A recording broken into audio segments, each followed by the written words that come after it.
उत्तर प्रदेश के बरेली में सपा नेता नसीम अहमद ने ग्राम मिलक पिछौड़ा में विशाल जनसभा को संबोधित करते हुए कहा कि इस गांव में मैं पहले भी आता रहा हूं, लॉकडाउनों में भी गरीबों की मदद करने आया था, लेकिन यहां अभी तक कोई विकास कार्य नहीं किए गए हैं। गरीबों को राशन नहीं मिल रहा है, इसका जवाब जनता देगी और 2022 में अखिलेश यादव के नेतृत्व में समाजवादी की सरकार बनने जा रही है। वहीं दूसरी तरफ सपा नेता ने कहा कि विधानसभा चुनाव में हार के डर से घबराई और बौखलाई भाजपा यूपी की चुनाव लड़ने के लिए केंद्रीय एजेंसियों को साथ लेकर आई है। उन्होंने कहा कि भाजपा के लोग नफरत की दुर्गंध फैलाने वाले हैं, यह सौहार्द की सुगंध को नहीं पसंद करते हैं, यह कन्नौज और इत्र को बदनाम कर रहे हैं। भाजपा लखनऊ से लेकर दिल्ली तक कन्नौज और इत्र को बदनाम कर रही है।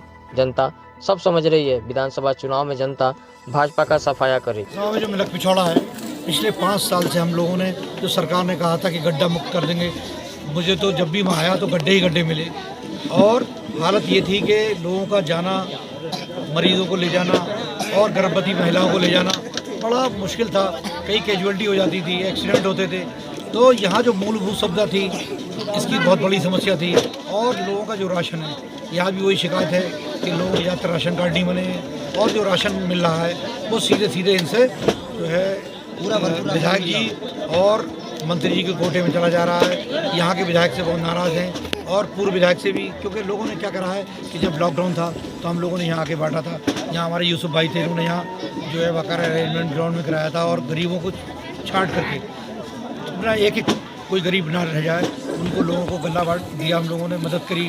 तो यहाँ की जनता जो है उस वक्त हम लोगों ने अम्बेडकर जयंती, अम्बेडकर उस पर भी आए थे मूर्ति पे, वहाँ भी लोगों की मदद करी थी।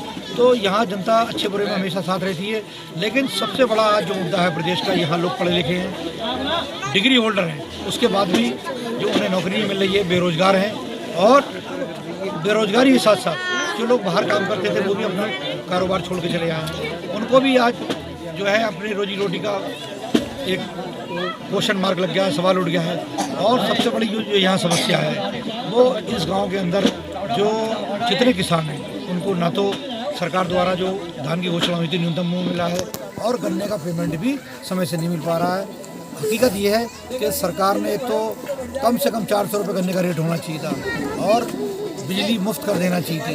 जो इन्होंने लैपटॉप का वादा करा था, ना तो इस गाँव में लैपटॉप बांटे गए हैं सरकार द्वारा, जबकि पिछली सरकार में हमारे अखिलेश जी की सरकार में जो वादा किया था लैपटॉप भी बांटे हम लोगों ने और कन्या विद्या धन भी दिया।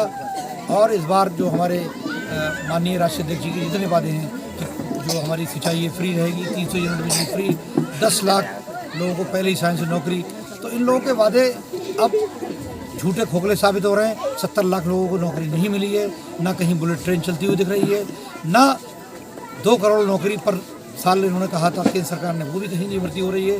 और जो भगौड़े भागे हुए थे, एक को भी देश में वापस नहीं आए। केवल और केवल लोगों को जात पात के नाम पे बांटना चाहते हैं। लेकिन लोग समझ चुके हैं, यहाँ के विधायक को भी समझ चुके हैं कि आज उनके पास जो पैसा है वो कहाँ से आया है। साफ साफ तरीके से जो लोगों को झूठे मुकदमे में फंसवाया था और उनका राशन खाया था, उनका जवाब इन विधायक को यहाँ के हिंदू भाई सबसे पहले देने वाले हैं। और 2022 के अंदर यहाँ मौजूदा मंत्री बुरी तरीके से हारेंगे और समाजवादी